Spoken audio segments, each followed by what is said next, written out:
Most people are being manipulated, and they don't even realize it. What if I told you someone close to you might be controlling your thoughts without saying a single word? In this video, you'll discover 7 psychological signs that reveal when someone is secretly manipulating you.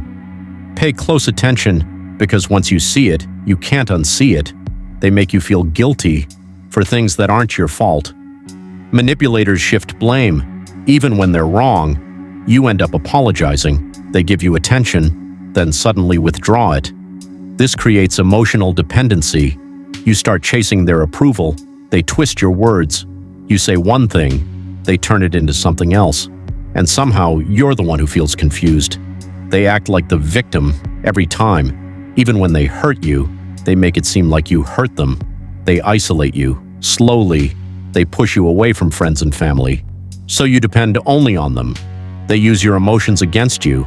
They study you, then use your fears, your kindness, your weakness. They make you question yourself. This is the most dangerous sign.